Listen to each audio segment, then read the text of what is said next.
From the Library of Congress in Washington, D.C.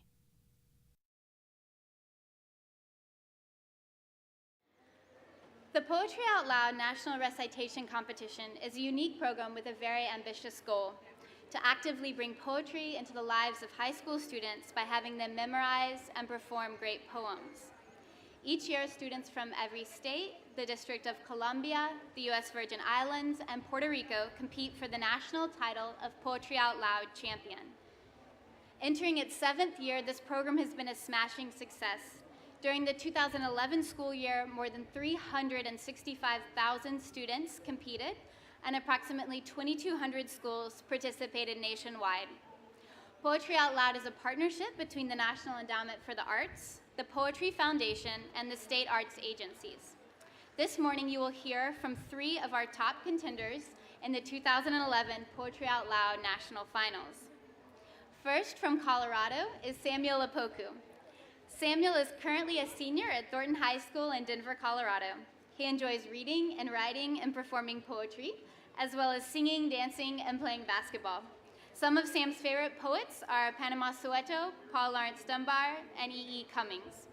Samuel plans to attend Colorado State University to study the performing arts. He is here today with his father, Solomon Apoku. Please join me in welcoming Sam to the stage.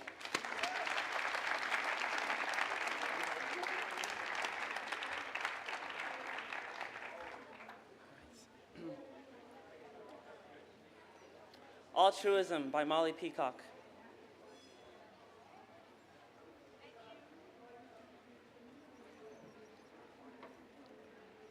What if we got outside ourselves and there really was an outside out there?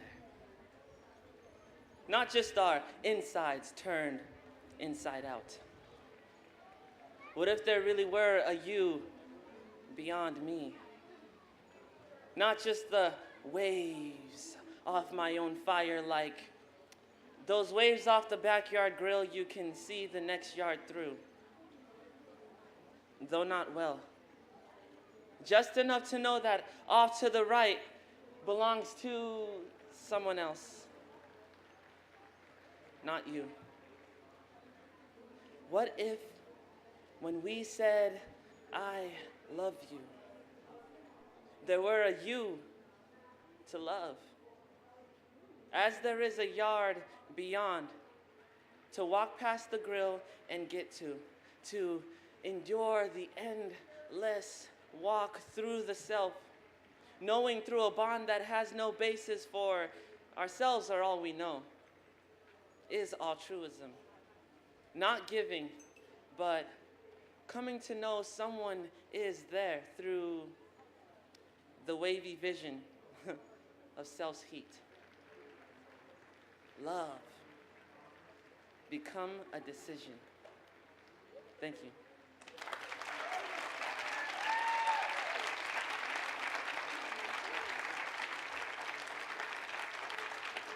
Thank you, thank you. A Song for Soweto by June Jordan.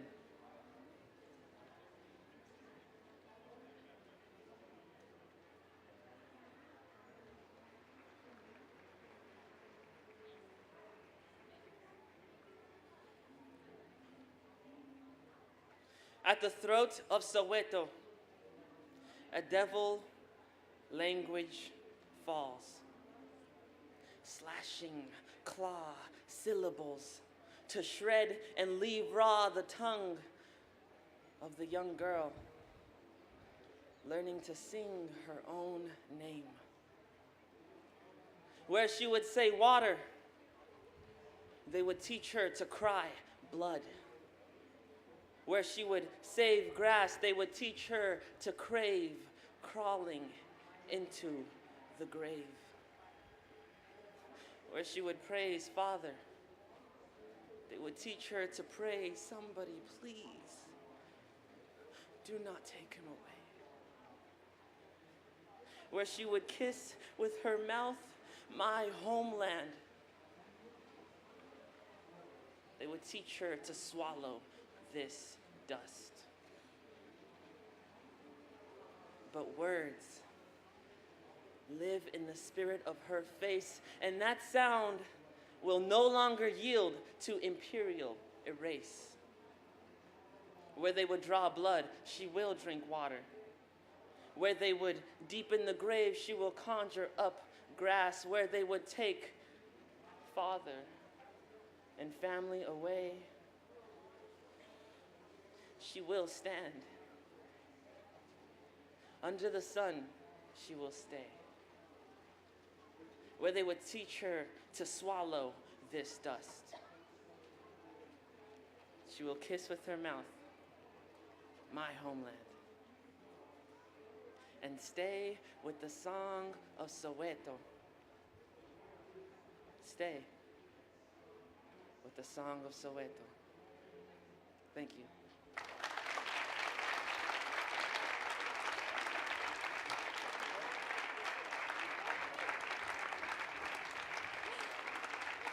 Thank you, Sam. That was fabulous.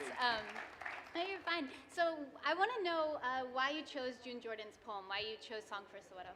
I'm from originally I'm from Ghana, West Africa.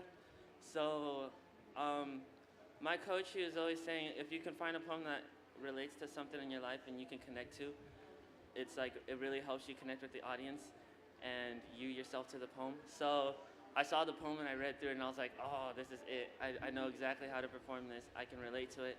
I'm from there. I know what it looks like. I know what it feels like. So that's basically why I did it, and I can. Thank I you. don't know. Thanks so Yeah. much, Sam. Thank you. All right, that's it. You're good.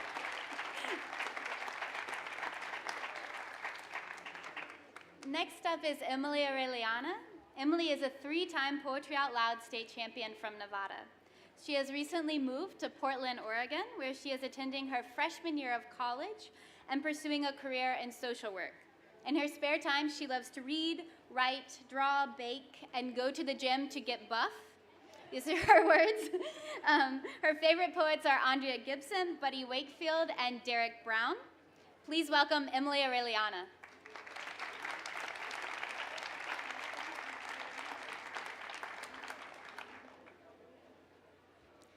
Domestic Violence by Evan Boland. 1. It was winter, lunar, wet. At dusk, pewter ceilings became moonlight orphans. Pleased to meet you, meet to please you, said the butcher's sign in the window in the village. Everything changed the year that we got married. And after that, we moved out to the suburbs. How young we were, how ignorant, how ready to think the only history was our own. And there was a couple who quarreled into the night, their voices high, sharp. Nothing is ever entirely right in the lives of those who love each other. 2. In that season, suddenly our island broke out its old sores for all to see. We saw them too. We stood there wondering how the salt horizons and the Dublin hills, the rivers, Table Mountains, Viking marshes we thought we knew had been made to shiver into our ancient 12 by 15 television, which gave them back as gray and grayer tears and killings. Killings. Killings. Then, moonlight-colored funerals. Nothing we said, not then, not later, fathomed what it is wrong in the lives of those who hate each other. 3. And if the provenance of memory is only that, remember, not atone. And if I can be safe in the weak spring light in that kitchen, then why is there another kitchen, spring light always darkening in it, and a woman whispering to a man over and over? What else could we have done? 4. We failed our moment. Our moment failed us. The times were grand in size, and we were small. Why do I write that when I don't believe it? We lived our lives. Were happy, stayed as one. Children were born and raised here and are gone. including ours. As for that couple, did we ever find out who they were? And did we want to? I think we know. I think we always knew. Thanks.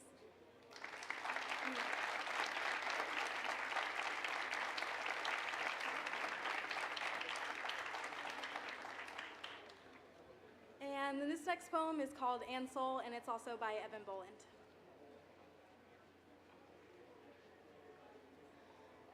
My mother died one summer, the wettest in the records of the state. Crops rotted in the west, checked tablecloths dissolved in back gardens, empty deck chairs collected rain. As I took my way to her through traffic, through lilacs dripping blackly behind houses and on curbsides, to pay her the last tribute of a daughter, I thought of something I remembered I heard once, that the body is, or is said to be, almost all water, and as I turned southward, that ours is a city of it, one in which every single day the elements begin a journey towards each other that will never, given our weather, fail. The ocean visible and the edges cut by it. Cloud color reaching into air. The Liffey storing one and summoning the other. And as if that wasn't enough, all of it ending up almost every evening inside our speech. Coast, canal, ocean, river, stream, and now mother. And as I drove southward, that and as I drove southward, that ours is the city of it. And forgetting the poem. Fog into mist, mist into sea spray, and both into the oily glaze that lay on the railings of the house she was dying in as I went inside.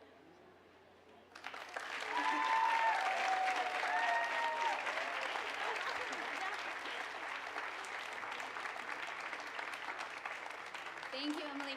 So you've won 3 times in Nevada.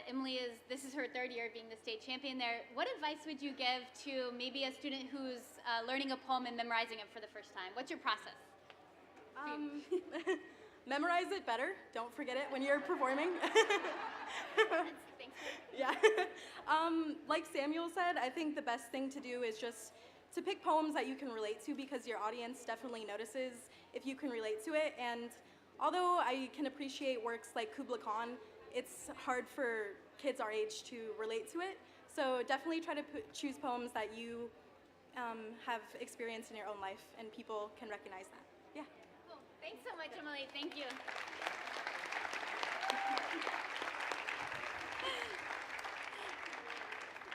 Okay, please welcome our 3rd student, Yusef Diaz. Yusef is a 2-time Poetry Out Loud champion from the state of Alabama. He is the 2011 Poetry Out Loud National Champion. Last April, he advanced from a very competitive field to claim a $20,000 prize. As national champion, Yusef has recited poetry at the White House for the President and the First Lady. Now a freshman in film at the University of Southern California, Yusef all right. Yusef loves to run, play guitar, watch and produce movies, and visit his family in Morocco. He is here today with his mother, Chadia Aji. Welcome, Yusef.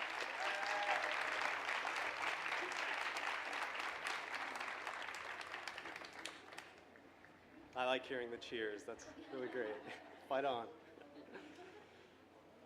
My first poem today will be a Victorian poem called Dover Beach by Matthew Arnold. And it's about a man who is at the edges of the cliffs of Dover with his mistress, and he's contemplating the human condition. Dover Beach by Matthew Arnold. The sea is calm tonight. The tide is full. The moon lies fair upon the straits. On the French coast, the light gleams and is gone. The cliffs of England stand, glimmering and vast, out in the tranquil bay. Come to the window. Sweet is the night air. Only from the long line of spray where the sea meets the moon-blanched land, listen. You hear the grating roar of pebbles, which the waves draw back and fling at their return. Up the high strand, begin and cease, and then again begin, with tremulous cadence slow, and bring the eternal note of sadness in. Sophocles long ago heard it on the Aegean, and it brought into his mind the turbid ebb and flow of human misery. We find also in the sound a thought, hearing it by this distant northern sea. The sea of faith was once too at the full, and round earth's shore lay like the folds of a bright girdle furled. But now, I only hear its melancholy, long withdrawing roar retreating to the breath of the night wind, down the vast edges drear and naked shingles of the world. Ah, love, let us be true to one another, for the world, which seems to lie before us like a land of dreams, so various, so beautiful, so new, hath really neither joy, nor love, nor light, nor certitude, nor peace, nor help for pain. And we are here, as on a darkling plain, swept with confused alarms of struggle and flight, where ignorant armies clash by night.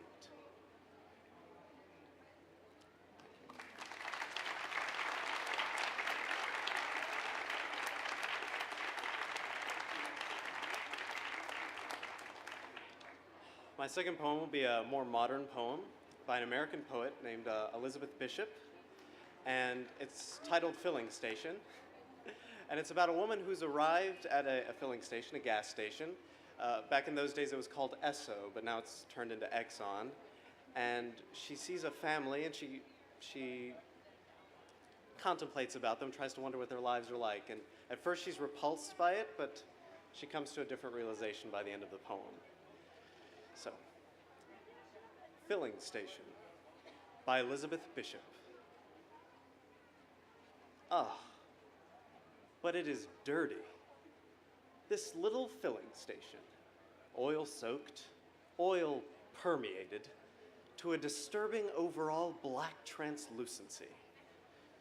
Be careful with that match. Father wears a dirty, oil-soaked monkey suit that cuts him under the arms, and several quick and saucy and greasy sons assist him. It's a family filling station, all quite thoroughly dirty. Do they live in the station? It has a cement porch behind the pumps, and on it a set of crushed and grease-impregnated wickerwork. On the wicker sofa, a dirty dog, quite comfy. Some comic books provide the only note of color, of certain color.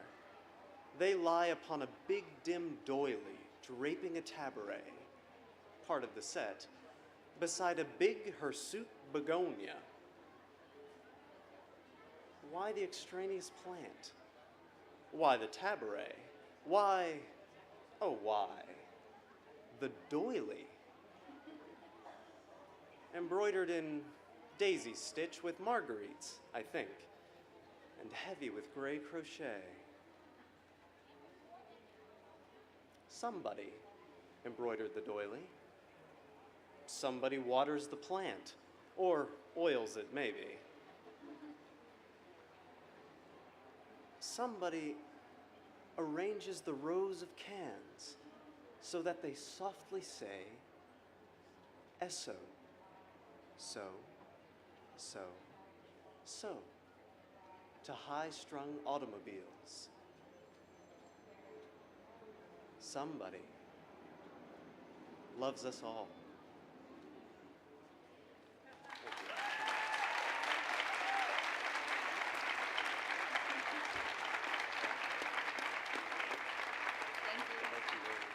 Thanks, Yusuf. That was fabulous.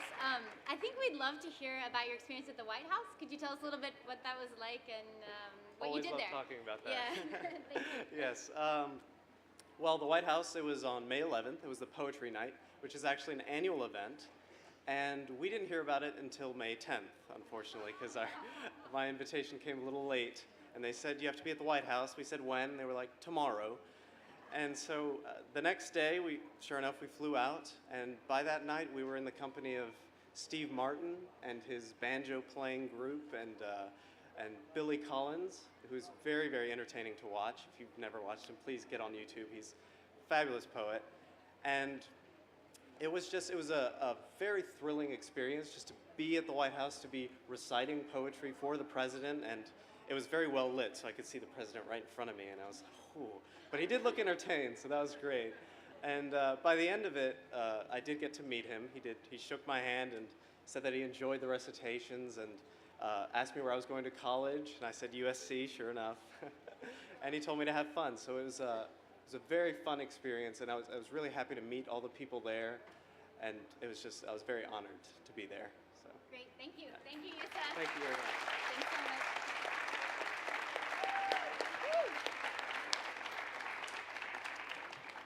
Okay, that concludes our program this morning. Thank you all for coming out today, and a special thank you to our Poetry Out Loud students and their families. They traveled from all over the world to be here today. Well, all over the country, not all over the world. Just a quick reminder that if you're a high school student or a teacher and you're interested in the Poetry Out Loud program, please visit the table at the back of the tent. We have some materials about the program and some free buttons to give away. You can also sign up for a teacher toolkit back there if you're a high school teacher. And finally, please mark your calendars for the 2012 Poetry Out Loud National Competition in DC. It'll be here on May 15th at the Harmon Center for the Arts. And we hope you all come. Thank you so much. Have a good day. This has been a presentation of the Library of Congress. Visit us at loc.gov.